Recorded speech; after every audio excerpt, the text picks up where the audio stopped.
మీరు మొట్టమొదట కదింజాసి మోడల్, కదింజాసి పంథా ఏమిటి తెలియాలి. 2, కదింజాసి పంథాకి ఇన్స్ట్రుమెంట్ పర్ఫెక్ట్ అవుతుందని తెలియాలి. ఇంత పని పెట్టుకున్నారు మీరు. ఎలాగ దిగం కాబట్టి కొంచెం క్లుప్తంగా ఈ విషయాల్ని నేను ఇంట్రడ్యూస్ చేయడానికి ప్రయత్నం చేస్తాను. అది మీకు వర్కౌట్ అవుతుందనేది మీరు దీన్ని ఆలోచించండి. మనకి ఏదైనా రిలీజియన్ని ప్రాపగేట్ చేయాలనే ఆలోచన లేదు. ఎవరికైనా పేర్లు తెచ్చుకోవాలి, ఫ్లెక్సీల్లో ఫోటోలు వేయించుకోవాలని కోరిక లేదు.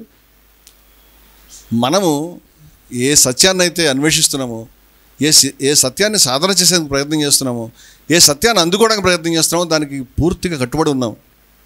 అటువంటి వ్యక్తులంగా మనం మాట్లాడుకుంటున్న మాటలు తప్పితే దీంట్లో ఎవరిని మోసం చేసుకోవడానికి, మర్మంలో పెట్టడానికి, లేకపోతే ఏదైనా ప్రయోజనాన్ని ఆశించి మనందరం భక్తులం కావడానికి, ఎవరినైనా అర్చించడానికి ఈ పనులు పెట్టుకోవట్లేదు మనకి. ఇవన్నీ చూసుకోవాలి మీరు. ఈ క్రిటికల్ మైండ్ మీరు పెట్టుకోవాలి ఎప్పుడు కూడా, దీని వెనకాల ఏముంది అని. క్రిటికల్ మైండ్ లేకుండా మీరు దేంట్లోకి వెళ్ళమని నేను చెప్పను. నా పద్ధతి, నేను చాలా మాటలు నా దృక్కోణం నుంచి చెప్తున్నాను. మీకు ఇష్టమైతేనే దాన్ని స్వీకరించండి. అదేమిటంటే మీరు దేన్నైనా సరే విమర్శనాత్మక దృక్పథంతో చూడాలనేది నా అభిప్రాయం. నాకు అర్థమైనంత వరకు ప్రాచీనమైనటువంటి భారతీయ తాత్వికత అంతా కూడా ఇదే పద్ధతిని అనుసరించింది. ప్రతి దాన్ని క్వశ్చన్ చేశారు వాళ్ళు. సమస్తాన్ని, వాళ్ళు దేన్ని కూడా ఇలా తీసుకోవడానికి ఇష్టపడలే. వేదాన్ని క్వశ్చన్ చేసుకుంది, ఉపనిషత్తు వేదాన్ని క్వశ్చన్ చేసింది, వేదాన్ని ఉపనిషత్తు గీత క్వశ్చన్ చేసింది, మరి ఇంకోటి క్వశ్చన్ చేసింది, ఉపనిషత్తు తానే క్వశ్చన్ చేసుకుంది, మేము చెప్పడానికి ఏం లేదని కూడా చెప్పింది. ఇలాగా అసలు ఇలా మాటల ప్రపంచంలో ఎక్కడ వినిపించవు మీకు. మనం దీనికి వారసులం. నాసదీయ సూక్తంలో యది వేద యది నవేద అని చెప్తాడు సృష్టి సూక్తంలో. తెలిసి ఉండొచ్చు, తెలియకపోండొచ్చు దేవుడు గారి. దేవుడు అని కూడా మాట కూడా వాడలేదు, ఆశ్చర్యమైన మాటలు వాడాడు. అది తెలిసి ఉండొచ్చు, తెలియకపోయి ఉండొచ్చు, చాలా ఆశ్చర్యమైన మాటలు. అంటే డౌటింగ్ అనమాట. ఈ స్కెప్టిసిజం అంటాం, డౌటింగ్ అంటాం, విచికిత్స అంటాం, లేకపోతే ప్రశ్నించుకునే విధానం, ఇది ఉంది భారతీయ తాత్వికత యొక్క ఆత్మ. ఇది చాలా గొప్ప విషయం. ఇది అంతే. దాని వారసులుగా దేన్ని పడితే దాన్ని ఎలా పడితే అలా వాడం, ఎలా పడితే అలా అంగీకరించాం. ప్రతిదాన్ని గీట్రాయి పెట్టి చూసుకుంటాం, ప్రశ్నించుకుంటాం, మనసులోకి తీసుకుంటాం, ఆలోచించుకుంటాం, అనుష్ఠించుకుంటాం, అప్పుడే అంగీకరిస్తాం సత్యాన్ని. ఇంత స్పష్టంగా ఉన్నాం. ఎందుకంటే మా ప్రాచీనులు ఇలా చేశారు, నీ ప్రాచీనుడు అలా చేశాడు. వేల సంవత్సరాల నుంచి జరుగుతుంది. మనం దాన్ని కొనసాగించాలి. భారతీయ విప్లవాన్ని కొనసాగించమంటే అర్థం ఇదే. సో ఇప్పుడు కదింజాసి పంథా అనేటువంటిది ఇక్కడ చాలామందికి తెలిసినా కొందరికి తెలియదు. కాబట్టి కొంత క్లుప్తంగా దాని గురించి చాలా వీలైనంత క్లుప్తంగానే మాట్లాడతాను. ఎందుకంటే మొట్టమొదటి 2 మాటలు మీరు మనసులో ముద్రించుకోండి. ఇది ఆత్మశోధన, స్వయం సవరణ. Self introspection and self correction is the path of self introspection and self correction. ఆత్మశోధన, స్వయం సవరణ పంథా ఇది. ఈ ధ్యానం అనేటువంటిది ఆత్మశోధన, స్వయం సవరణ మార్గము. ఇది అనగా ఆత్మ సమీక్ష, ఆత్మ విమర్శ, ఆత్మ విచారణ, సెల్ఫ్ ఎంక్వైరీ, ఏదైనా కానివ్వండి. పెద్ద తేడాలని మాటలు కాదు ఇవి. ఇది ప్రతి క్షణం మిమ్మల్ని మీరు ఇంట్రాస్పెక్ట్ చేసుకుని మిమ్మల్ని మీరు కరెక్ట్ చేసుకోవడానికి ఈ కదింజాసి పంథానే మీరు అలా ఆ విధంగా ప్రకటించవచ్చు. ఇది ఆత్మ విమర్శ, స్వయం సవరణ పంథా అని. ఆత్మ సవరణ, స్వయం సమీక్ష పంథా అని మీరు చెప్పొచ్చు దీన్ని. ఇప్పుడు ఇక్కడ నేను ఎట్లా చెప్పాలి, నేను నా పర్సనల్ వ్యూస్ కొన్ని చెప్తాను. నాకు మతం తెలియదు, నేను మతంలో లేను, ఏ రోజు లేను. నా జీవితంలో 5 నిమిషాలు నేను మతంలో లేను. మతంలో ఉండడం అనేది ఎలాగో నాకు తెలియదు. నాకు మతంతో తగాదా లేదు. ఇక్కడ మతంలో చాలా విమర్శలు, చాలా పనికిరాని విషయాలు. మనం ఏమన్నా మతాన్ని అంటే మతం అనేది మణులు మాణిక్యాలతో ఉన్నటువంటి బురద తట్ట అనేటువంటిది కదింజాసి పత్రంలో ఒక మాట కనిపిస్తుంది. చాలా గ్రేట్ డెఫినేషన్. ఇలాంటి 10 డెఫినేషన్లు చెప్పొచ్చు మనం.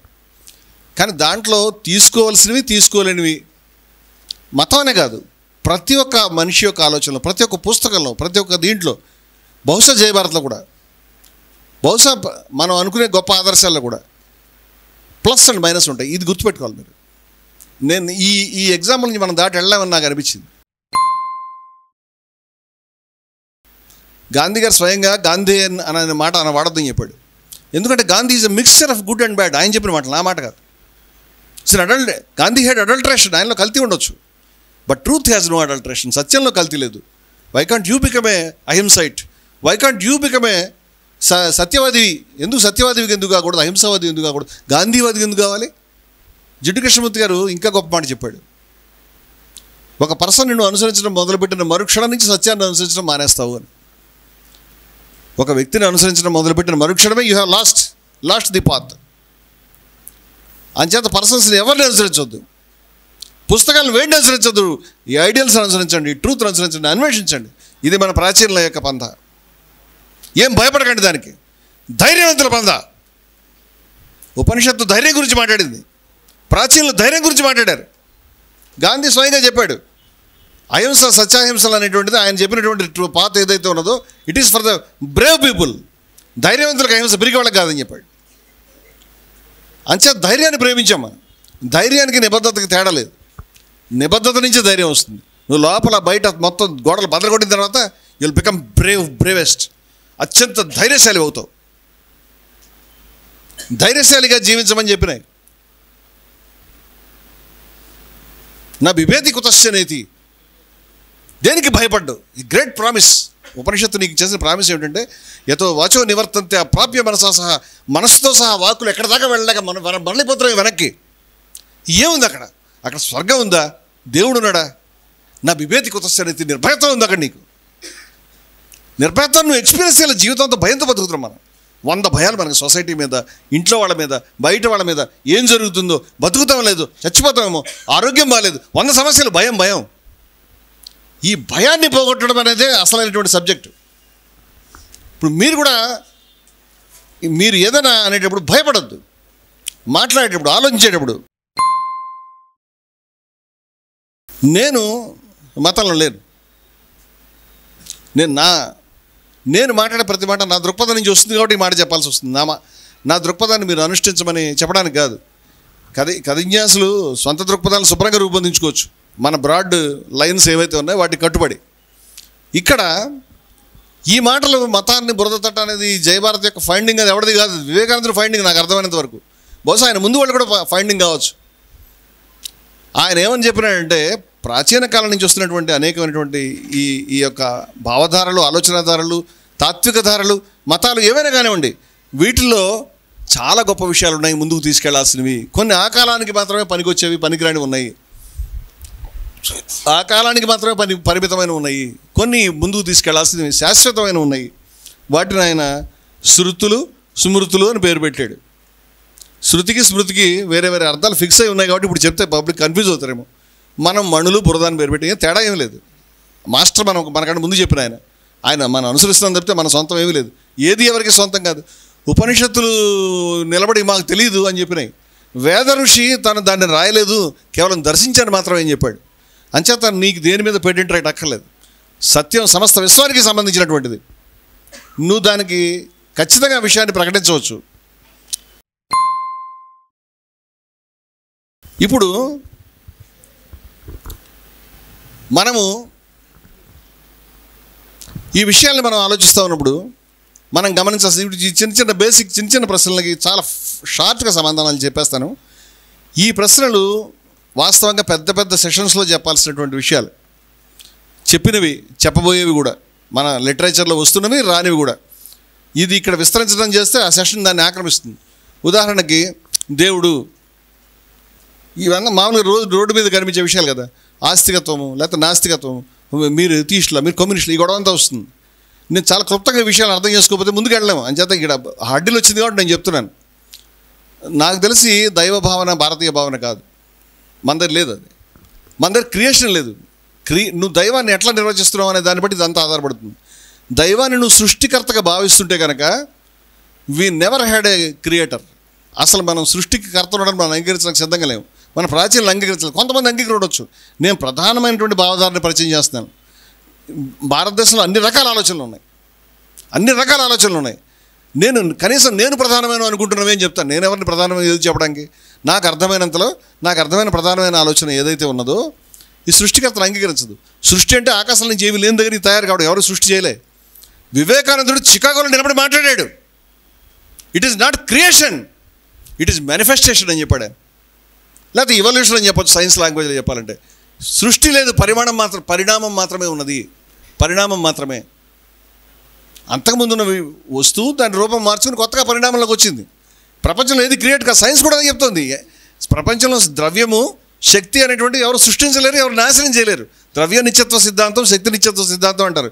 ఈ రెంటి యొక్క సమ్ని E=mc² ఐన్స్టైన్ కనిపెట్టాడు.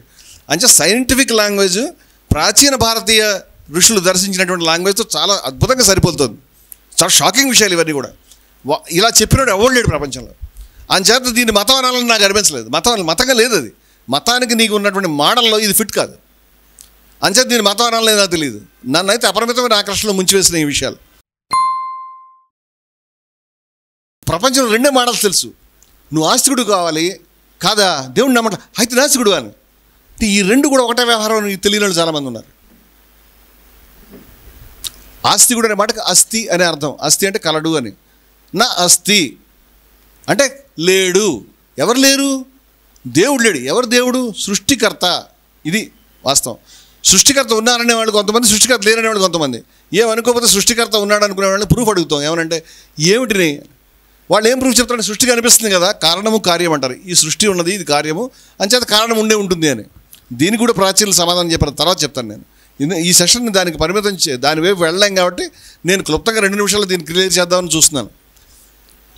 నా అస్థి అని అంటే దేవుడు ఉన్నాడని మీరు నిరూపించండి అని నాస్తికులు చిటికలు వేస్తారు. దేవుడు ఉన్నాడని ఆస్తికులు నిరూపించడానికి ఎలా నిరూపిస్తారు? ఏముంది? అంచేత ఉన్నాడు తెలియట్లేదా అని చెప్తారు. లేకపోతే వర్షం కురిసింది, లేకపోతే మహత్యాలు వచ్చింది, మా పంపించారని చెప్తారు. నీకు అనిపిస్తుంది, నాకు అనిపించట్లేదు వీడు చెప్తాడు. అది అక్కడికే లేకపోతే పుస్తకంలో ఉందంటాడు. ఈ పుస్తకం నువ్వు ప్రింట్ చేసుకున్నావు నాకేంటని వీడు అంటాడు. అది ముందుకు వెళ్ళదు ఆ చర్చ. కానీ నాస్తికులు మిస్ అవుతున్న విషయం ఏంటంటే దేవుడు లేడని నాస్తికులు ప్రూవ్ చేయాలి. చాలా షాకింగ్ విషయం ఇది. నాస్తికులు దేవుడు లేడని ప్రూవ్ చేయాలి. దేవుడు లేడని నువ్వు ఎప్పుడు ప్రూవ్ చేసావు?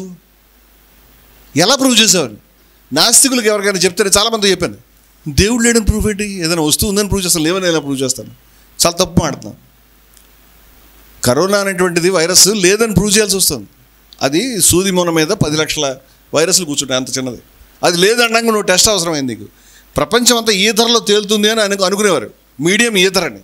ఈథర్ లేదు అని సైంటిస్టులు ఇది సైన్స్లోనే ఈథర్ ఉందని అనుకున్నారు. సైన్స్లోనే ఈథర్ లేదని చాలా పరిశోధనలు చేసి కనిపెట్టారు. ఏది లేదని, ఈథర్ లేదని కనిపెట్టారంటే దేవుడు లేదని కూడా కనిపెట్టాను. నువ్వు కనిపెట్టలేనంటావు. నేనేమంటానంటే అప్పటిదాకా నీ యొక్క ప్రతిపాదన నిరూపణ కానిది అంటున్నాను నేను.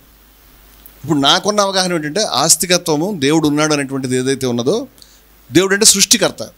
మళ్ళీ దేవుడు అనగానే మళ్ళీ దేవుడికి నిర్వచనం, రకరకాల నిర్వచనాలు ఉంటాయి. నువ్వు సృష్టికర్త, క్రియేటర్ గాడ్. ఒకరోజు సృష్టిని తయారు చేసి ఓ రోజు నిద్రపోయి, ఓ రోజు లేచి, ఓ రోజు మనిషిని బొమ్మలాగా మట్టిలో తయారు చేసి, ఇలా ఉన్నాయి కదా. ఇదంతా ఏదైతే ఉందో దీన్ని నిరూపించాలి. ఎవరు నిరూపించలేదు, బహుశా నిరూపించలేరు కూడా. అంచేత ఇది నిరూపణ కాని ప్రతిపాదన. దేవుడు లేడు, ఎక్కడి నుంచి సృష్టి దానంతా అదే వచ్చింది. ఇది కూడా నిరూపణ కావాల్సిన ప్రతిపాదన. ఈ 2 నిరూపణ కాని ప్రతిపాదనలు మాత్రమే. ఈ 2 నిరూపణ కాని ప్రతిపాదనలు ఒకదానికి ఒకటి ఆపోజిట్ ఎలా అయింది నాకు ఆశ్చర్యం. రెండు ఒక నాణ్యానికి 2 పక్కల కాయిన్స్. ఇవి నాణ్యం ఒకటే. ఈ నాణ్యం అంటే నిరూపణకు సంబంధం లేని నాణ్యం. వీళ్ళిద్దరు వాళ్ళతో వాళ్ళు నెగ్గగలుగుతారు యుద్ధాలు చేసుకుని, కానీ మాతో నెగ్గలేరు. ఎందుకంటే మేము ఇద్దరిని ప్రూఫ్ అడుగుతున్నాం. మరి మీరేం చెప్తారంటే ఏం చెప్పట్లేదు. మనం ఏం చెప్పాల్సిన అవసరం ఏముంది? ఏమైనా చెప్పాల్సిన అవసరం ఏమీ లేదు. ఏమని చెప్తామంటే మాకు తెలియదని చెప్తాం. సైన్స్ అదే చెప్తుంది. చాలా విషయాలు ఇప్పటికీ అది తెలియదు మనకి. ఇక్కడ దాకా మేము చూస్తున్నాము. 43 కోట్ల కాంతి సంవత్సరాల అవతల ఈ పని జరుగుతోంది. ఇప్పుడు ఒక నక్షత్రం నుంచి రేడియేషన్ వెలువడింది అని మనకు చెప్పారనుకో, దాని అర్థం 43 కోట్ల సంవత్సరాల వెనకాల జరిగిందని. ఇప్పుడు కాదు, అప్పుడు ఉన్నటువంటి రేడియేషన్ ఇప్పుడు మనకు వచ్చింది. అది కాంతి ట్రావెల్ చేసేటువంటి దూరం. మరి ఇప్పుడేం జరుగుతుంది మాకు తెలియదు అంటే. దానికి ముందేం జరిగింది అది కూడా తెలియదు. ఇంకో ఏడాది తర్వాత అది కూడా తెలియదు. చాలా విషయాలకు తెలియదు అనేది కరెక్ట్ అయిన సమాధానం. తెలియదు అనేది సత్యమైన సమాధానం కూడా చెప్పడానికి మొహమాటం ఏంటని వాళ్ళు చెప్పారుగా. ఉపనిషత్తులో వేదాలు శుభ్రంగా ఇదే మాట చెప్పారు, మాకు తెలియదు. మేము యథైతే ధనుశిష్యాత్ మేము బోధించలేము. నా విద్మో నా విజానీమో, మాకు తెలియదు, చెప్పలేకున్నాము. ఇది సుశ్రమ తీరాణం, పూర్వీకులు చెప్పగా విన్నాము అని చెప్పి వదిలేశారు. అంతేగాని బల్లగుద్ది మతం పెట్టలే వాళ్ళు. ఇంత క్లియర్ కట్ డిక్లరేషన్ వాళ్ళు ఇచ్చిన తర్వాత మనకి ఎందుకు అహంకారం? తెలియదనే సత్యమైనప్పుడు తెలియదు చెప్తే ఏమవుతుంది? ఈ తెలియదనే దాన్ని అజ్ఞేయము అంటారు. దాన్ని అగ్నాస్టిసిజం అంటారు ఇంగ్లీష్లో. జ్ఞానం అంటే నాలెడ్జ్, జ్ఞేయం అంటే తెలుసుకోగలిగింది, అజ్ఞేయం అంటే తెలియబడనిది, తెలియరానిది, తెలుసుకోలేనిది, ఇప్పటికైతే తెలియంది, ఇలాంటి అనేక అర్థాలు చెప్పచ్చు. అన్నోబుల్ అనమాట. సో అగ్నాస్టిసిజం అంటే తెలియదు అని చెప్తున్నవాడు, తెలియరానిది అని చెప్తున్నవాడు, ఇప్పటికైతే తెలియలేదు కాబట్టి ఇది ట్రూత్కి దగ్గరగా ఉంది. ఆశ్చర్యం ఏంటంటే భారతీయ ప్రాచీన తాత్విక భావధార అజ్ఞానానికి దగ్గరగా ఉంది. I believe I can prove it. నాకు అర్థమైనంత వరకు నేను దాన్ని నిరూపించగలుగుతాను అనుకుంటున్నాను. నేను సత్యానికి వీలైనంత దగ్గరగా ఉండాలని ప్రయత్నం చేసే మనిషిని, ఎటువంటి డాగ్మాకి దూరంగా ఉండే మనిషిని. అందువల్ల ఇది ఈ నేను ఇప్పుడు మాట్లాడుతున్న మాటలన్నీ అజ్ఞేయ దృక్పథంతో మాట్లాడుతున్నవి అని అనుకోవచ్చు. అలాగే అద్వైతం అంటే రెండు లేవు, ఒకటే ఉందని చెప్పేది. నాన్ డ్యూయలిజం అంటాం దీన్ని ఇంగ్లీష్లో. ద్వైతం అంటే రెండు, టూ. అద్వైతం అంటే రెండు కానిది మూడు అని కాదు, రెండు కానిది అంటే ఒకటే అని. ఏకమేవా ద్వితీయం, ఏకం ఏవా ఒకటే, అద్వితీయం రెండు కానిది, రెండు లేనిది, అది రెండుగా చెప్పజాలనిది అని. ఇప్పుడు ఏది రెండు కానిదంటే నీకు కనిపిస్తున్న సమస్తం. వాళ్ళు చెప్పారు ఆ విషయాన్ని.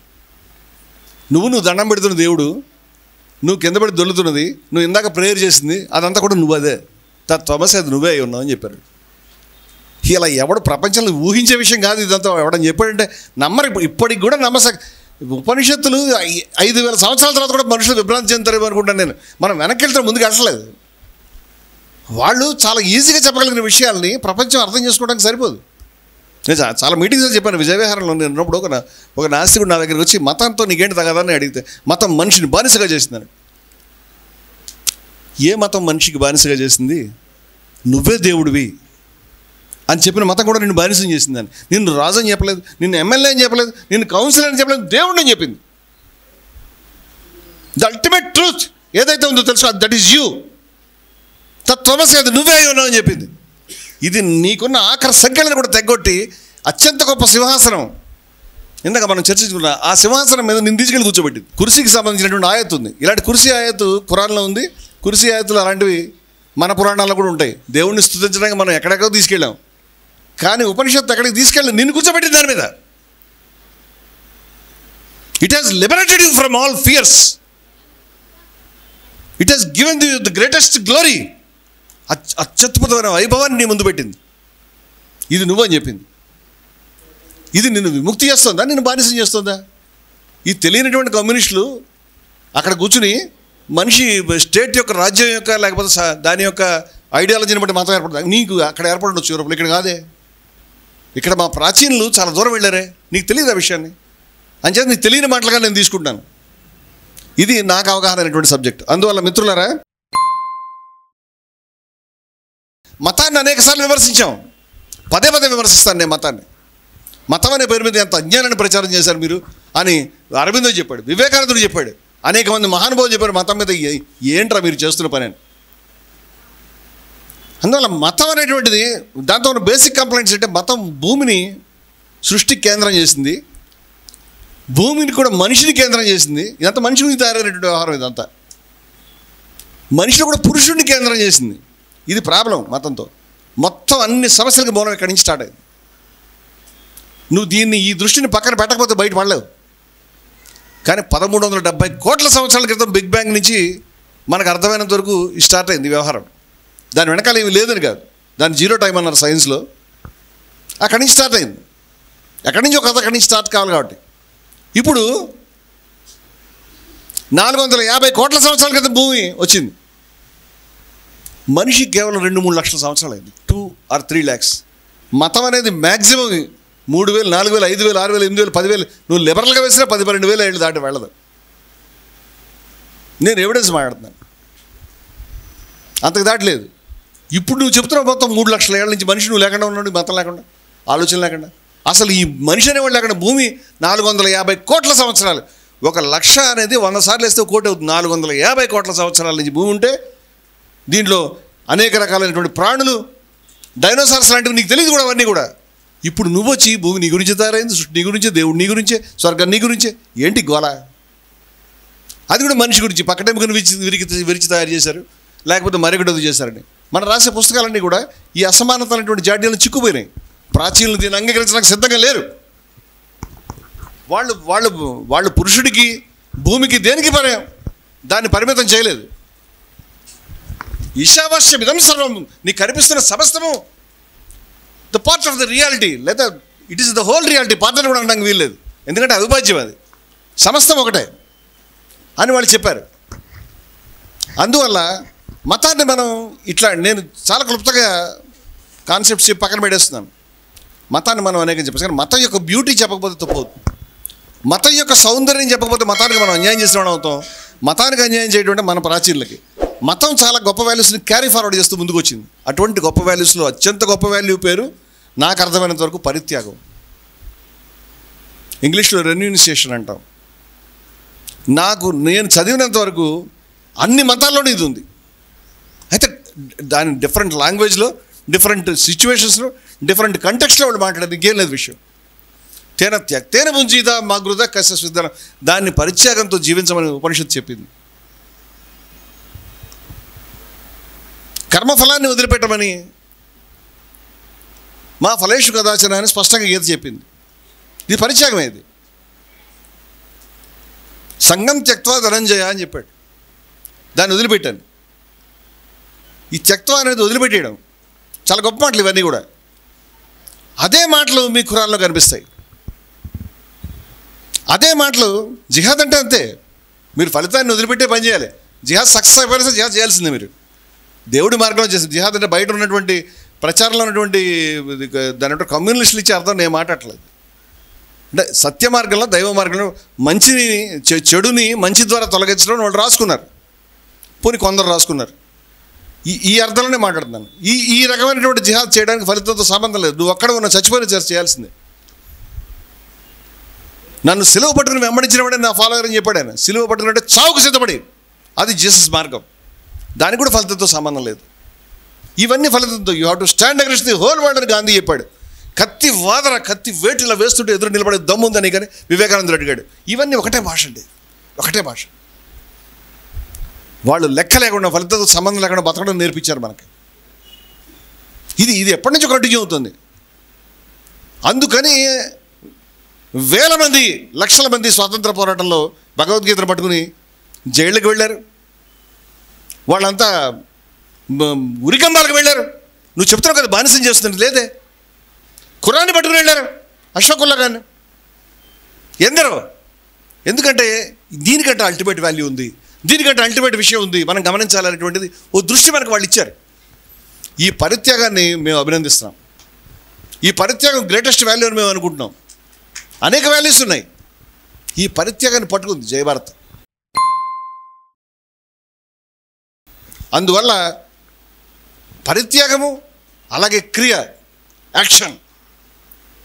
ఆధ్యాత్మికతగా అనేక మంది చేస్తున్న అన్యాయం ఏంటంటే దాని యాక్షన్ దూరం చేస్తున్నారు. ఆధ్యాత్మికత, నిజమైన ఆధ్యాత్మికతకు ద్రోహం చేస్తున్నారేమో వాళ్ళు అనుకుంటాను నేను. ఆధ్యాత్మికత ఎప్పుడు యాక్షన్కి వ్యతిరేకం కాదు. తతో యుద్ధం చేస్తాం, ఆ విధంగా యుద్ధం చేయమని చెప్పింది.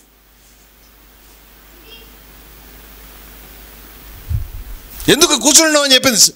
మీరు అటు ఇటు మొహాలు తిప్పడం కాదు సత్కార్యం అంటే. అనాథల గురించి, బాటసార్ల గురించి ప్రాణం ఇవ్వమని ఖురాన్ చెప్పింది.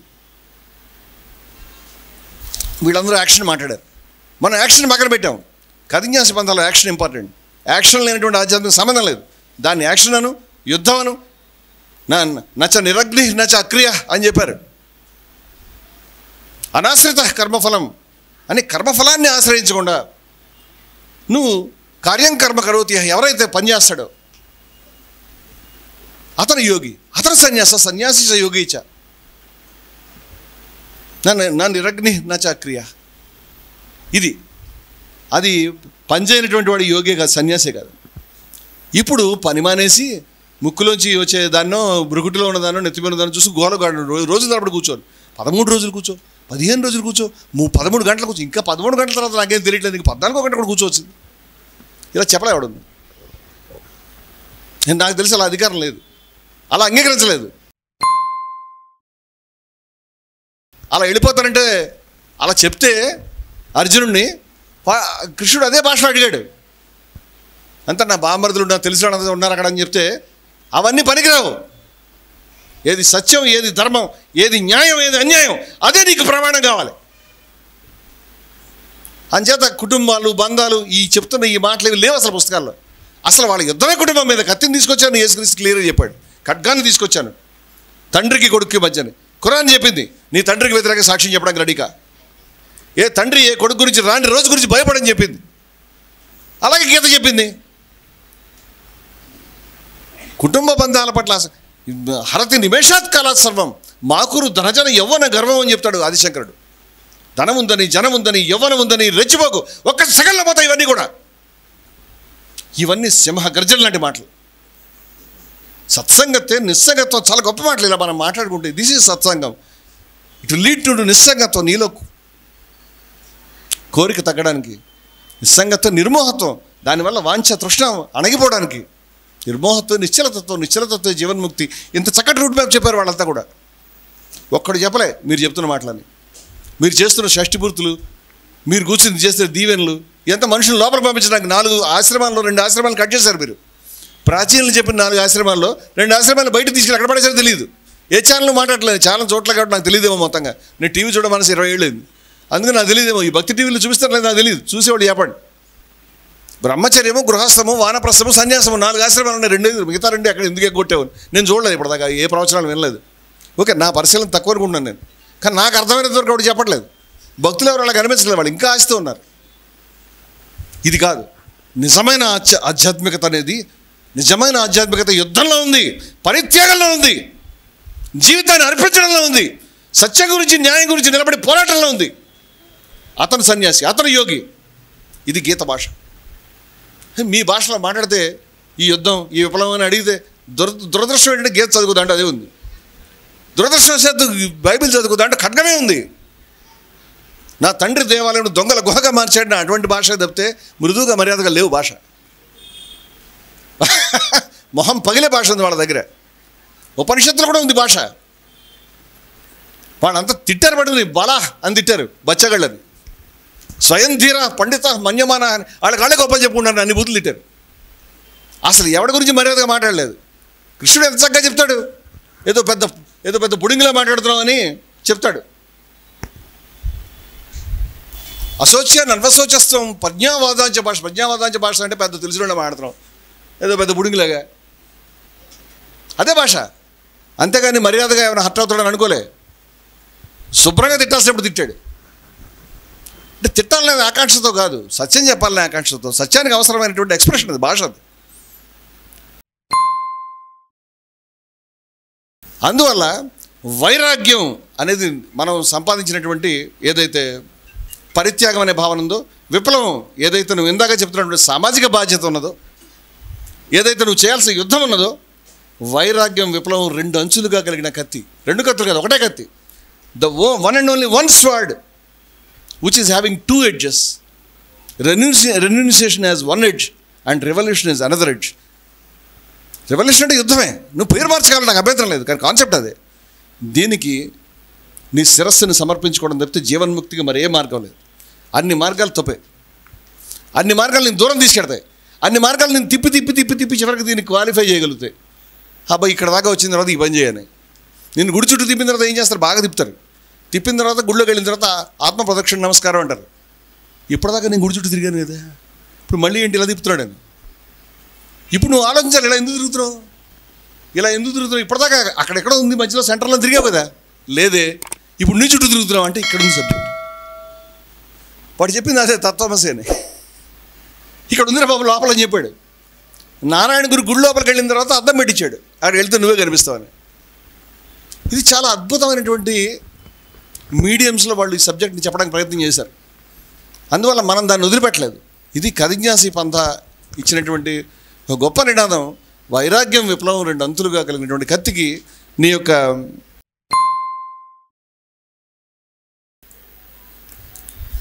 ఇప్పుడు ఈ 12 లక్షణాలు ఉన్నాయి. కదిజ్ఞాసి ధ్యానం నేను if you want me to recommend, నన్ను కనుక ఎవరన్నా మీ సలహా చెప్పండి అంటే, సలహాలు చెప్పడం విధానం కాదు, సమాచారం చెప్పడం విధానం. అయినప్పటికీ సలహా చెప్పడానికి సాహసిస్తాను. దయ ఉంచి కదిజ్ఞాసి పంథాన్ని సీరియస్గా తీసుకోండి. దయవుంచి కథిజ్ఞాస పదార్థం సీరియస్గా ఆలోచించండి. You invest your time, me time ఏం వేస్ట్ కాదు. దయవుంచి ఎక్స్పెరిమెంట్ చేయండి. మీ ఎక్స్పెరిమెంట్ వల్ల ఈ మార్గం ఎన్రిచ్ కావచ్చు, మీరు కొత్త సలహా చెప్పు ఉండొచ్చు. అందువల్ల 12 లక్షణాలు కథిజ్ఞాసి ధ్యానం నేర్చుకోవాలనుకునేటువంటి ప్రతి మనిషి కూడా మొట్టమొదట 12 లక్షణాలని బైహార్ట్ చేయాలి, పిడిగొట్టాలి, మీకు వచ్చి ఉండాలి. అంటే తర్వాత దాని అర్థం తర్వాత మంత్రాలన్నీ అంతే కదా, కానీ మంత్రం దగ్గర ఆపేస్తే ప్రాబ్లం. మీరు మొదట చెప్పగలిగి ఉండాలి. ఓసారి చూసి పక్కన పడేసే విషయాలు కాదు అవి. వాటి వెనకాల మన సంవత్సరాల తరబడి అన్వేషణ, అనేక సెషన్స్, వాటిని డివైడ్ చేసి చాలా చీట్లు వేసి అనేక గ్రూపులకు ఇచ్చి కొత్తగా ఏమైనా ఉందా, తప్పు ఏమైనా జరుగుతుందని మళ్ళీ డిబేట్ చేయించి మళ్ళీ ఆ రివ్యూ సెషన్స్లో కూర్చున్నాం మనం. ఇదే వన్ డేలో జరిగినటువంటి విషయం కాదు ఇది. దీని వెనకాల ఇంకో కాన్సెప్ట్ ఆంతరిక బాహ్య విప్లవం అనేది 2 రకాలుగా ఉంటుంది. ఇది కూడా చాలా బ్రీఫ్గా చెప్పేస్తాను నేను. బాహ్య విప్లవం, outer and inner revolutions. Revolution అనేది 2 ప్లేన్స్లో ఉంటుంది. అవుటర్ రెవల్యూషన్ ఏమిటి? అవుటర్ రెవల్యూషన్ అంటే వాడు వెళ్ళిపోవాలి, ఆ దోపిడీ వర్గాలు దిగిపోవాలి, అగ్రకులస్తులంతా కూడా వాళ్ళ పాలన కూలిపోవాలి. అప్పుడు మనకి మన రాజ్యం వస్తుంది, అంతే కదా. దోపిడీ వర్గాలు దిగిపోయి అణగారిన వర్గాలు వస్తే వాళ్ళ రాజ్యం వస్తుంది, సమానత్వం వస్తుంది, అంతే కదా. ఇది ఫ్యాక్ట్. ఇది దీంతో తగదు లేదు మనకి. ఇన్ ప్రిన్సిపల్ అంటే టోటోగా తీసుకోవద్దు మీరు. ఇన్ ప్రిన్సిపల్ సిద్ధాంతపరంగా వాటి తప్పు చెప్పట్లేదు. బయట కొన్ని విషయాలు ఉన్నాయి అసమానతలు సరి చేయాల్సిన, what I mean to say. దీన్ని నువ్వు అవాయిడ్ చేయలేవు. దీన్ని మేము ఎక్స్టర్నల్ రెవల్యూషన్ అంటున్నాం. కానీ ఎవరైతే ఈ విషయం చెప్తారో వాళ్ళు ఇంటర్నల్ రెవల్యూషన్ మర్చిపోయారు. ఇంటర్నల్గా కొన్ని విషయాలు ఉన్నాయి, నువ్వు బయటపడాల్సినవి. ఈత రాగ భయక్రోధ, రాగాన్ని, భయాన్ని, క్రోధాన్ని జయించాలి. నువ్వు ఎమోషన్స్ని కంట్రోల్ చేసుకోవాలి. శమం, దమం అని మనకు 2 ఉన్నాయి. శమం అంటే ఇంటర్నల్ ఇంద్రియాల మీద కంట్రోల్, దమం అంటే బయట జ్ఞానేంద్రియాలు, బాహ్యేంద్రియాలు అంటారు. ఇది ఎగ్జాక్ట్ కాదు, కానీ బయట ప్రపంచం, బయట ఉన్న పరిస్థితుల మీద పోరాటం అంటే ఇంద్రియాల మీద పోరాటం కాదు. శమం దమం కాన్సెప్ట్ వేరు. అయితే మనకు తెలుసు బయట లోపల కర్తవ్యాలు ఉన్నాయని. అందుచేత గీతలో కృష్ణుడు బయట యుద్ధం గురించి చెప్తున్న లోపల విషయాలు కూడా చెప్పాడు. నేను ఎవరికో ఈ మాట స్పష్టంగా చెప్పాను. తతో యుద్ధాయ ఏది సుఖదుఖే సమీకృత్వ, సుఖాన్ని దుఃఖాన్ని సమానంగా తీసుకోవడం. నువ్వేమిటి కేవలం డబ్బున్నవాడు లేకపోవడం సమానం. కానీ గీత సమానత్వం ఎంత సీరియస్ అంటే అంత సమానమే. పండితుడును చండాలుడు సమానమే, ఏనుగు కుక్క సమానమే, బ్రాహ్మణుడును మరొకడు సమానమే, ఉష్ణము శీతస్థలి సమానమే, మానము అవమానము సమానమే, దుఃఖము సంతోషము సమానమే, బంగారము బొగ్గు మట్టి సమానమే. నిర్దోషం ఈ సమం బ్రహ్మ అని చెప్పారు వాళ్ళు. సమానత్వాన్ని ఇంతగా ఎవడని ఆరాధించాడని ఆశ్చర్యపోతున్నాను. అది అయితే వాళ్ళు ఎందుకు సమానత్వాన్ని ఇక్కడ ఇది కాదు, దీని వెనకాల ఇంటర్నల్ ప్రిన్సిపల్ ఉంటుంది. ఇదంతా ఎక్స్ప్రెషన్. ఇంటర్నల్ ప్రిన్సిపల్ అంటే ఈశావాస్యం ఇదం సర్వం, ఇదంతా కూడా ఒకటే కదా. అందుకని సమానం అని చెప్తున్నాం మేము. ఎందుకంటే ఇదంతా ఒకటే కదా, నువ్వు నేను ఒకటే కదా. నువ్వు నేను ఒకటైనప్పుడు నువ్వు పైన నేను కింద ఎలా బాగుంటుంది? నువ్వు నేను ఒకటైన తర్వాత నువ్వు అంత పెద్దవాడు నేను కింద, అది ఎలా సాధ్యం అవుతుంది? అంచేత అభ్యంతరకరం. పండిత సమదర్శిన వాళ్ళిద్దరిని సమానంగా చూడాల్సిందే, కానీ వాళ్ళు పండితులు కానట్టే. అందుచేత ఏదైతే ఈ ఇంటర్నల్ అండ్ ఎక్స్టర్నల్ రెవల్యూషన్స్ ఉన్నాయో, ఇంటర్నల్ రెవల్యూషన్ని కొంతమంది నెగ్లెక్ట్ చేశారు, ఎక్స్టర్నల్ రెవల్యూషన్ కొంతమంది నెగ్లెక్ట్ చేశారు. ఏమీ అవసరం లేదు, వాడు చచ్చిపోతున్నాడు, చాలా దారుణాలు జరుగుతున్నాయి, ఆడపిల్ల అక్కడి నుంచి బెల్మినార్ చౌరస్తాకి వెళ్ళే పరిస్థితి లేదు, గిరిజనులు పిట్టల్లో రాలిపోతున్నారు, వడదెబ్బకి రైతు చచ్చిపోతున్నాడు. నీకు అవసరం లేదు, నువ్వు పట్టించుకోకు, నీకు సంబంధం లేదు. నువ్వు ఇవన్నీ కాదు, రా ఈ గదిలో మొత్తం తలుపులన్నీ క్లోజ్ చేసుకో, ఆ ఫోటో చూడు, ఏదో ఒక రోజు నీకు ప్రత్యక్షం అవుతుందని. నాకు తెలియదు ప్రత్యక్షం అవుతుంది. ఒకవేళ ప్రత్యక్షం అయితే మాత్రం పళ్ళు రాలకొడతారని చెప్తాను. ఒకవేళ ప్రత్యక్షం అయితే పళ్ళు రాలకొడతారు. ఎందుకు ఇక్కడ కూర్చున్నాను? ఎందుకంటే వాళ్ళు అదే రాశారు, ఖురాన్లో అదే రాశారు, గీతలో అదే రాశారు. వెళ్ళి యుద్ధం చేయమని చెప్పారు, నాటకం ఏమని చెప్పలే. ఒకవేళ ప్రత్యక్షం అయితే అదే జరుగుతుంది. ఎందుకంటే వాళ్ళు చెప్పారన్నమాట. ఎందుకు వాళ్ళ గురించి ఎందుకు వెళ్ళదని రాశారు. నువ్వు చదవడం చేతగలేదు నీకు, యు కాంట్ నెగ్లెక్ట్, దాన్ని పక్కన పెట్టలేవు నువ్వు దాన్ని. అందుచేత ఎక్స్టర్నల్ రెవల్యూషన్ ఉండాల్సిందే. నువ్వు సన్యాసి అయితే, యోగి అయితే, ఆధ్యాత్మికవాది అయితే, నువ్వు బ్రహ్మాన్ని సాక్షాత్కరించుకోదలుచుకుంటే, జీవితాన్ని సాఫల్యం పొందదలుచుకుంటే యుద్ధం బయట చేయాలి. యుద్ధం లోపల కూడా చేయాలి. వాడేం చెప్పాడంటే అయిపోయింది, నీకు సంబంధం లేదు. నువ్వు దళితుడికి పుట్టావు, దానికి అదే ఒక గొప్ప. నువ్వు కార్మికుడు, దానికి అదే ఒక. నువ్వు వెళ్ళి రాజ్యం తెచ్చుకోవడం తప్పితే నువ్వు లోపల మారాల్సిన విషయం ఉంది అంటే చెప్పలే. నువ్వు ఇదే రకమైనటువంటి మురికితో గొప్ప రాజ్యం తెచ్చినా ఆ మురికి మళ్ళీ స్ప్రెడ్ చేస్తావు, ఇంకేం లేదు. మురికింటి లోపల ఉంది మనకి. దీని మీద యుద్ధం ఏదైతే ఉందో, అలములోన వేల మంది వైరసేనలను గెలవవచ్చని మహావీరుడు చెప్పాడు, బుద్ధుడు చెప్పాడు. యుద్ధంలో వేల మందిని జయించవచ్చు, నిన్ను నువ్వు జయిస్తే చాలా గొప్ప. జినుడు అంటే జయించిన వాడు. మహావీరుడు వాళ్ళ పంథ జనులు అంటే జయించిన వాళ్ళు. మనం అంతా విజయానికి 6 మెట్లు 5 మెట్లు 7 మెట్లు అని ఇప్పుడు రాసుకుంటారు, కానీ వాళ్ళ పంథ పేరే విజయం. జనులు అంటే జయించిన వాళ్ళు, విజేతల పంథ అది. వాడి చొక్కా లేదు, లాగు లేదు, ఏమీ లేదు, వాడికి ఏ గుడ్డు ఉన్నట్లేదు, మొలతాడు కూడా లేదు. వాడు ఎవరిని జయించాలని చెప్తున్నాడు, చెప్పే మాట మహా కాన్ఫిడెంట్గా చెప్తున్నాడు. ఏమిటి దీని సీక్రెట్ అంటే మళ్ళీ అది వేరే సబ్జెక్ట్. అది చాలా అద్భుతమైనటువంటి ఎన్నో గొప్ప ఆలోచనలకి ఈ భారతదేశం ఎన్ని ప్రాచీనమైన భావధారణలకి ఎంత గొప్ప ఆలోచనలు చేయగలిగిందంటే ప్రపంచం అంతా కూడా నిజంగానే గురువే. ఇప్పుడు కాదు, ఇప్పుడు వెనకబడ్డాం, ఒకప్పుడు ఖచ్చితంగా గురువులమే. అది లైట్ ఆఫ్ ది ఆసియా అని బుద్ధుడు అన్నారు. భారతదేశమే light of Asia, light of the world. అందుకంటే గొప్ప ఆలోచనలు పుట్టినాయి ఇక్కడ. ఇంత గొప్ప మాటలు ఎవరు చెప్పలే. ఈ విధంగా విజేతల యొక్క మార్గం అది.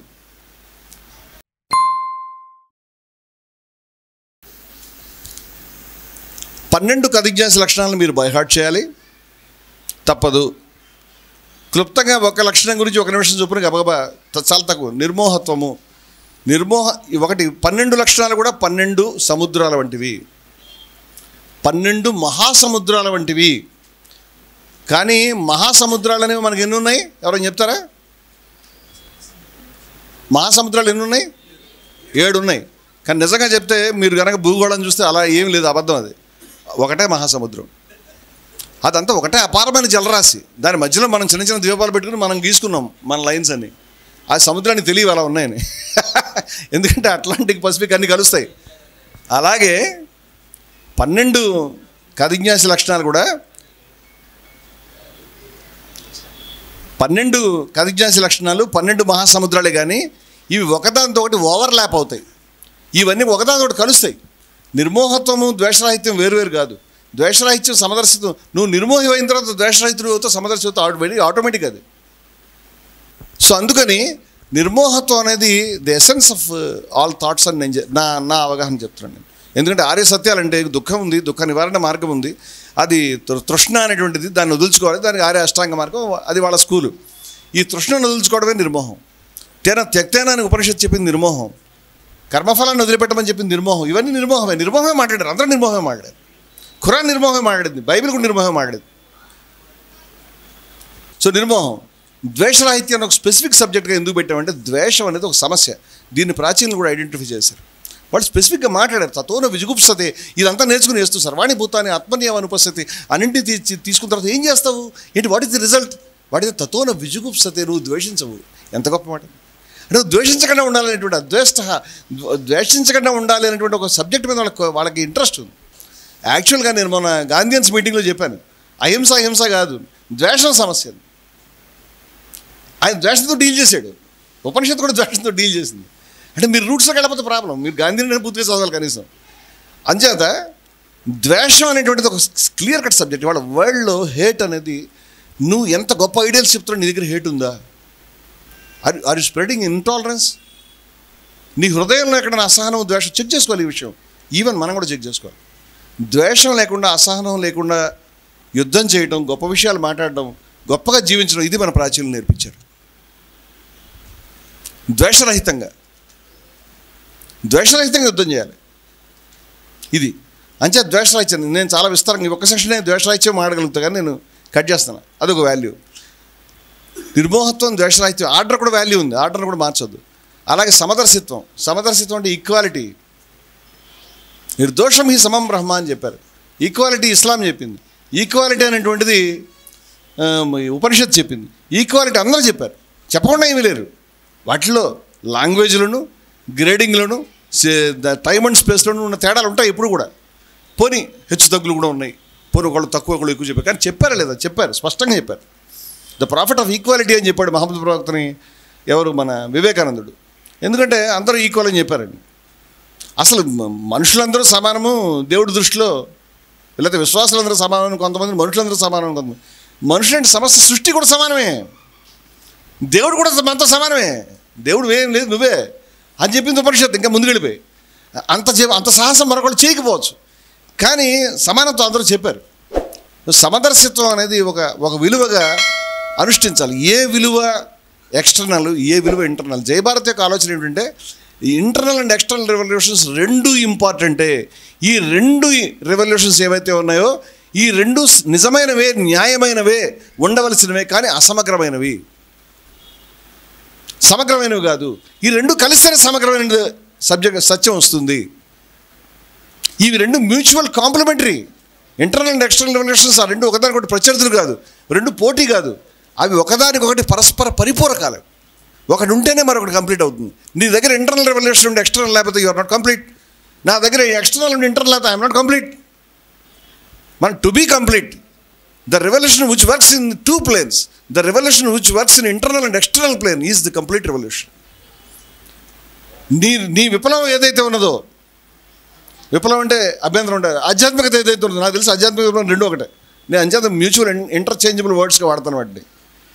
అది ఎందుకో దాని మీద కూడా మాట్లాడచ్చు.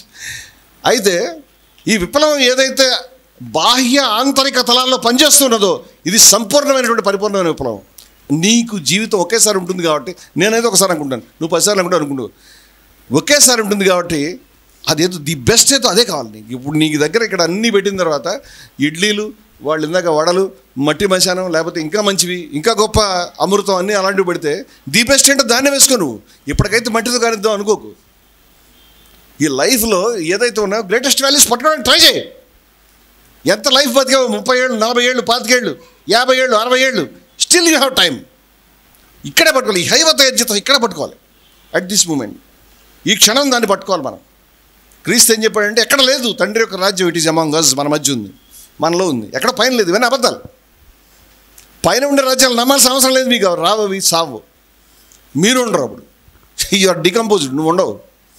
అందువల్ల ఇవన్నీ కూడా భారతీయులు చెప్పినటువంటి పునర్జన్మ, భారతీయ ఆదర్శాలు, భారతీయ తత్వధారాలు అన్నింటిలో మీకు పునర్జన్మ కనిపిస్తుంది. ఆల్మోస్ట్ బౌద్ధం చెప్తే అన్నింటిలోనూ కూడా ఆత్మవాదం కనిపిస్తుంది. వ్యక్తి ఆత్మ. ఒక్క బౌద్ధంలో మాత్రం అనాత్మవాదం అని చెప్తుంది, కానీ బౌద్ధం కూడా పునర్జన్మ ఉందంటుంది. ఇదంతా కాంప్లెక్స్ విషయాలు. నేను ఆ కాంప్లెక్సిటీని పరిష్కరించాలని పూనుకోవడం లేదు, కానీ నేను ఒక విషయం చెప్పగలుగుతాను. ఏమిటంటే ఇది ఒక గొప్ప ఆలోచన.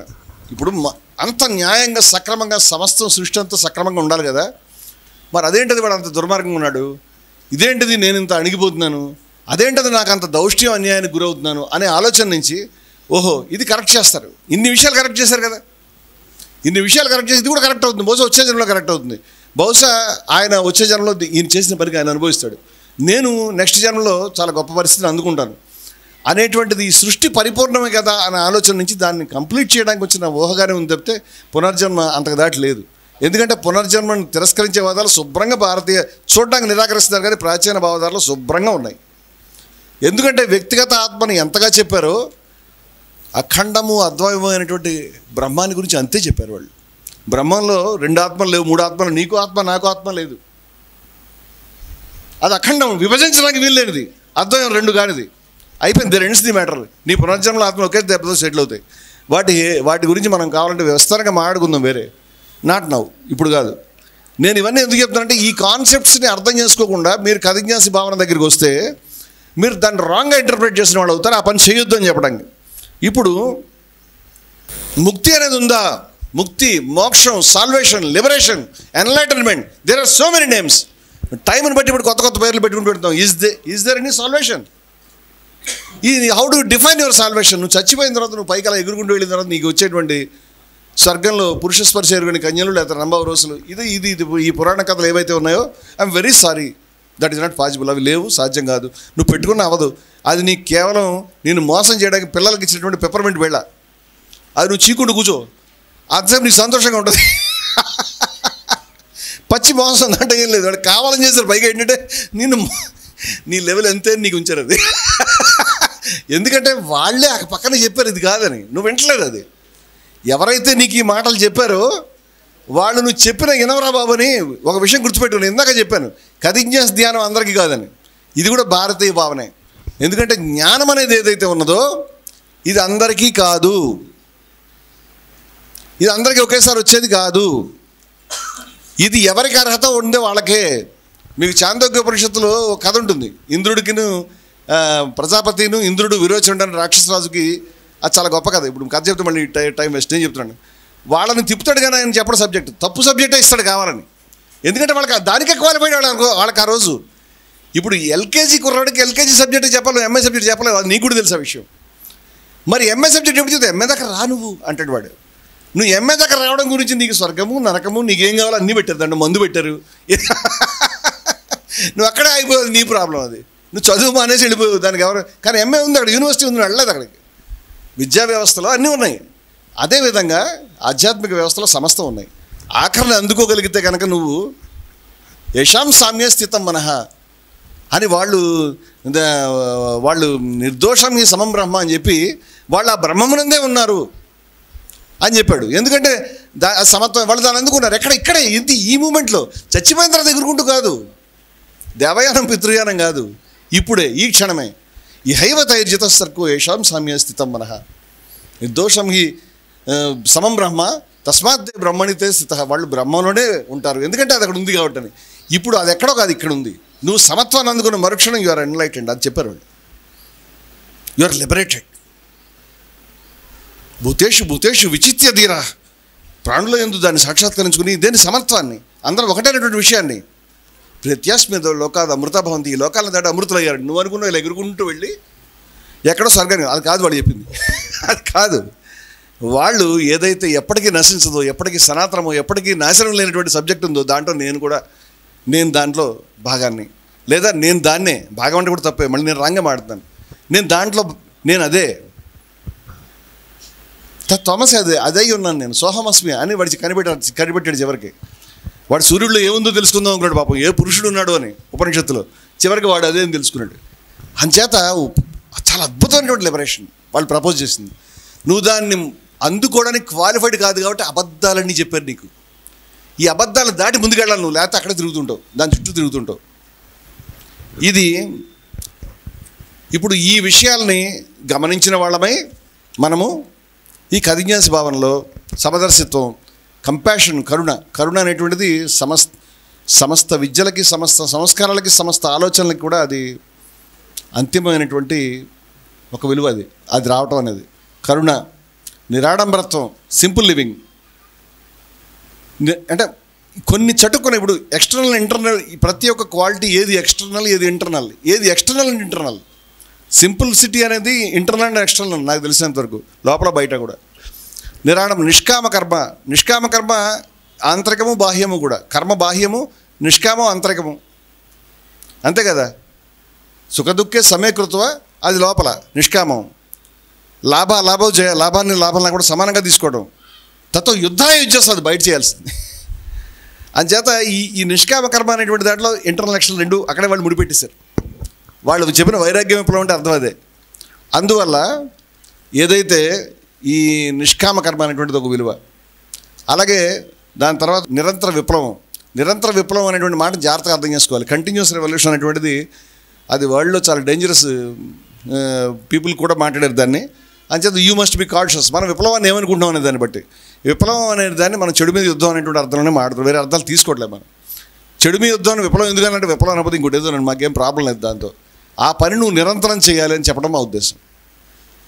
అంతేగాని ఒక రాజకీయ అధికారాన్ని ఒక వర్గాన్ని దింపుకో వర్గాన్ని ఎక్కించడం విప్లవం అని, లేకపోతే ఓకే ఫిలాసఫికల్గా చూసినప్పుడు క్వాలిటేటివ్ అండ్ క్వాంటిటేటివ్ చేంజ్లో qualitative change is the revolution. Yes, qualitative change is the revolution. కానీ ఈ క్వాలిటేటివ్ చేంజ్ అనేది దాని గురించి జరిగే యుద్ధం నిరంతరం చేస్తుండాలి. నువ్వు చెడుపైన నిరంతరం యుద్ధం చేయాలి. ఆ యుద్ధం ఒక రోజులో, ఒక గంటలో, ఒక హఠాత్ సంఘటనగా, ఒక పరిణామంగా, ఒకరోజు అదేదో సినిమాలో చూపించడం అందరూ కొడవళ్ళు పట్టుకుని పరిగెట్టేటువంటి లేకపోతే ఒక ఈవెంట్ కింద ఉండదు. అది ఎవ్రీ మూమెంట్ నువ్వు చేయాలి. దానికి మనం అనేక ఎగ్జాంపుల్స్ చెప్తాం. మొహం కడుక్కున్న తర్వాత ఇంకా కడుక్కోలేనంత విధంగా జీవితంలో ఎప్పటికీ కడుక్కోలేనట్టు ఓసారి కడిగేసుకుంటే సరిపోతుంది. అవుతుందా? అవదే. నువ్వు ఎంత గొప్ప టూత్పేస్ట్ తోటి గంట సేపు కడుక్కున్న తర్వాత కూడా రేపు పొద్దున మళ్ళీ కడుక్కోవాలి, మళ్ళీ అంతే కంపు వస్తుంది. ఎందుకంటే ఇది ప్రాబ్లం. ఇది స్నానం రోజు చేయాలి. అలాగే నీ ఇంటర్నల్ ప్రాబ్లమ్స్ రోజు యుద్ధం చేయాలి. మనం ఇంకొంచెం ముందుకు వచ్చి ఇంకో విషయం చెప్పాం. ఎన్లైటన్మెంట్ నువ్వు చెప్తున్నది కూడా ఒక బ్రేక్ ఈవెన్ పాయింట్ కాదు. అది ఒక సడన్ ఈవెంట్ కాదు. దాన్ని కూడా నువ్వు అప్డేట్ చేసుకోవాలి. నీకు అన్ని విషయాలు వెల్త్, డబ్బు సంపాదించిన తర్వాత ఆ డబ్బు నిలబెట్టుకోవాలి ప్రతిరోజు.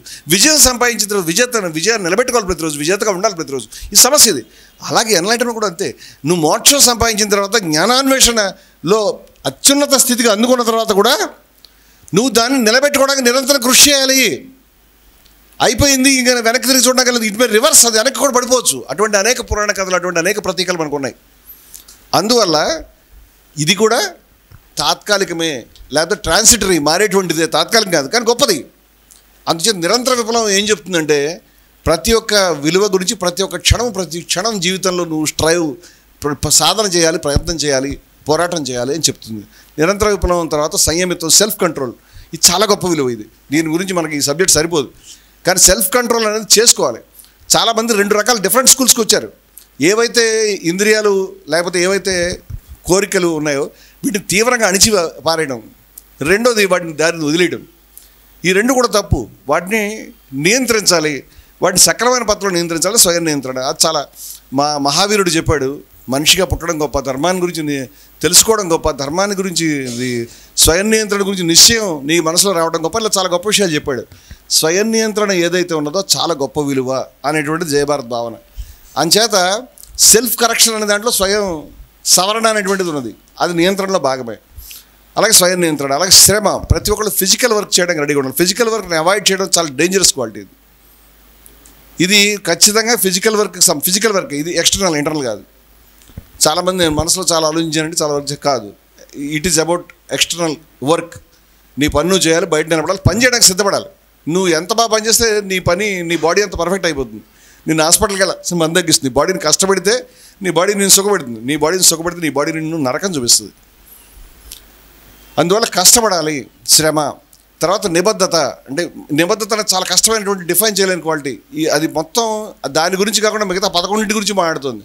నువ్వు ఒక విషయాన్ని నమ్మిన తర్వాత దాన్నే ఆలోచిస్తున్నప్పుడు దాన్నే మాట్లాడడం, దాన్ని ఆలోచించడం, దాన్ని మాట్లాడడం, దాన్ని ఆచరించడం, ఈ 3 కలిస్తే దాన్ని నిబద్ధత అంటాం. ఇది నిబద్ధత.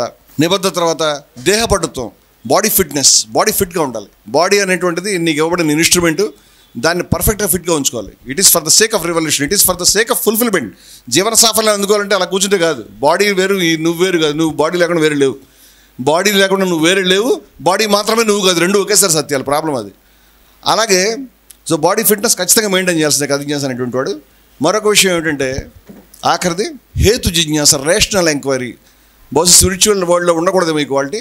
హేతు జిజ్ఞాస, ఏది కూడా హేతురహితమైనటువంటి అర్థమైనటువంటి మౌఢ్యాన్ని నువ్వు ఆశ్రయించి అటువంటి అర్థాలని రిచువల్స్కి వెళ్ళాల్సిన అవసరం ఏమాత్రం లేదు. Don't waste your time. ఇది క్లియర్గా ఉన్నాం మన విషయం మీద. ఈ హేతు జిజ్ఞాస అనేటువంటి క్వాలిటీ మనదేనండి. దీన్ని కూడా అసలు అందరూ దీన్ని మొదటి నుంచి సిస్టమేటిక్గా ఉందండి. అసలు భారతీయ ప్రాచీనం ద్వారా ఎవ్రీథింగ్ ఈజ్ రేషనల్. అసలు రేషనాలిటీకి విరుద్ధంగా లేరు. అసలు 4 దర్శనాలు ఉంటే దాంట్లో 6 దర్శనాలు 4 దర్శనాలు డైరెక్ట్గా ఈశ్వరుడికి ప్రమాణం లేదు ప్రకటించేదాకా ఇచ్చేసినవి. అంచేత వాళ్ళు ప్రతిదీ కూడా రేషనల్గా ఆలోచించారు. వాళ్ళు ఎవరు తక్కువ వాళ్ళు లేరు దీంట్లో. అందుచేత నేను దీని లోతుకు వెళ్ళట్లేదు. కానీ నేనేం చెప్తున్నానంటే హేతు జిజ్ఞాస, రేషనల్ ఎంక్వైరీ అనేది మన ప్రమాణాల్లో ఒక ప్రమాణం. మనం మౌఢ్యానికి లోనుగాం, ఏ రకమైన అబద్ధాలు చెప్పాం, ఫిక్షన్ని కల్పన నమ్మం, సంబంధం లేని విషయాలు మాట్లాడడం. ఖచ్చితంగా మనం మాట్లాడింది ఎవిడెన్స్తో మాట్లాడతాం. ఎవిడెన్స్ లేకపోతే ఎవిడెన్స్ లేదని చెప్తాం. ఎవిడెన్స్ లేదు, నిర్ధారణ కానిటువంటి విషయంగా ప్రతిపాదనగానే ఉంటుంది. నిర్ధారణ సత్యంగానే ఉంటుంది. నిర్ధారణ అయినప్పుడు మళ్ళీ పరీక్షిస్తూ ఉంటాం. అది మన సిస్టమ్. అది అంచేది ఓపెన్ మైండెడ్నెస్, క్రిటికల్ ఎంక్వైరీ, ఇవన్నీ కూడా దీంట్లో పార్ట్ కింద ఉంటాయి. హేతు జిజ్ఞాస, ఈ 12 లక్షణాలు. ఈ 12 లక్షణాలు కాకుండా మనం పేర్కొన్నటువంటి ఒక లక్షణం ఉంది. మన అవగాహన చెప్తున్నాను నేను, బయట కొత్తగా ప్రతిపాదించట్లేదు. జయభారత్ యొక్క అవగాహన, కథింజన్ స్పంద యొక్క అవగాహన 12 లక్షణాలు కాకుండా చెప్పనటువంటి ఒక లక్షణం 12లో లేనిది ఉన్నది. తెలీదా? దాని పేరు ఏకత్వ భావన. దట్ ఈస్ కాల్డ్ వన్నెస్, ఏకత్వ భావన. ఈ ఏకత్వ భావనను మనం లక్షణాలుగా రాయడానికి నిరాకరించాం. Should not be placed in this list. ఇది జాబితాలో ఉంచాల్సింది కాదు. ఈ 12 యొక్క సమాహారమే ఏకత్వ భావన. అది మన అవగాహన. ఇది అల్టిమేట్ సాఫల్యం. అది నువ్వు ఏకత్వాన్ని అందుకోవడం అనేది అల్టిమేట్ రియాలిటీని రీచ్ అయినట్లు లెక్క.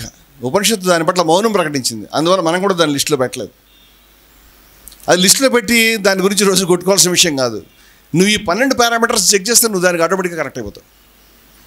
వీటిని ఈ నోట్స్ని కరెక్ట్ చేస్తే పాట సంగీతంలో అన్ని స్వరాల్ని పలికిస్తే గొప్ప పాట వచ్చేస్తుంది. అన్నీ కరెక్ట్గా కుదరాలి దానికి. అందుచేత ఇవన్నీ పర్ఫెక్ట్గా నువ్వు నిర్మోహి కాగలిగితే, నువ్వు యాక్షన్లో ఉండగలిగితే, నువ్వు శ్రమని అందుకోగలిగితే, ఎస్ అష్యూర్డ్ నువ్వు దాన్ని టచ్ చేస్తావు. ఏమిటంటే దాని గురించి మేము మాట్లాడవు, అది మాటల్లో వ్యక్తపరచాల్సిన విషయం కాదు అది. అందుచేత దాన్ని లిస్టులో పెట్టడం ద్వారా దాన్ని మనం వైలేట్ చేసిన వాళ్ళం అవుతాం. ఇది కూడా మన ప్రాచీనలు నేర్పించారు. వాళ్ళు లిస్టులో పెట్టగానే ఉండడం కూడా నేర్పించారు. నా విద్మో నా విజానేమో యథైత అనుశిష్య, దాని గురించి చెప్పలేకున్నాము, దాని గురించి మేము ఏమీ తెలియకుండా ఉన్నాము, మేము ఏ విధంగా నీకు నేర్పించాలో కూడా మాకు తెలియదు అని చెప్పారు వాళ్ళు. ఎందుకంటే అక్కడికి వెళితే నీ తల ముక్కలవుతుంది, నువ్వు మాట్లాడకూడదు దాన్ని, ఏది మాటలకు కారణమో దేన్ని మాటల ద్వారా నువ్వు వ్యక్తపరచలేదు దాని గురించి నువ్వు మాట్లాడుతున్నావు అని యాజ్ఞవల్కుడు గార్గిని హెచ్చరించాడు. గార్గి దాన్ని అద్భుతంగా స్వీకరించింది. వాడు మాస్టర్స్ ఇద్దరు కూడా. అందుచేత ఈ అద్భుతమైనటువంటి భావధారలో మనం ఉన్నాం కాబట్టి ఏకత్వ భావన ఈ లిస్టులో మనం పెట్టలే. ఇది ఈ 12 యొక్క సారాంశము అని.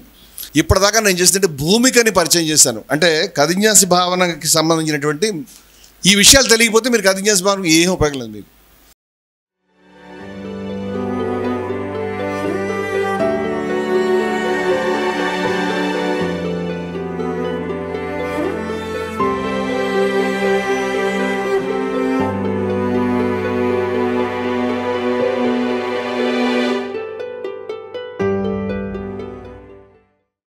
మీ ఆలోచనల్ని మరింత సంపద్వంతం చేయగల ఈ పుస్తకాల్ని మీరు చదివారా? ప్రతులకు జై భారత పబ్లికేషన్స్ 9848030089.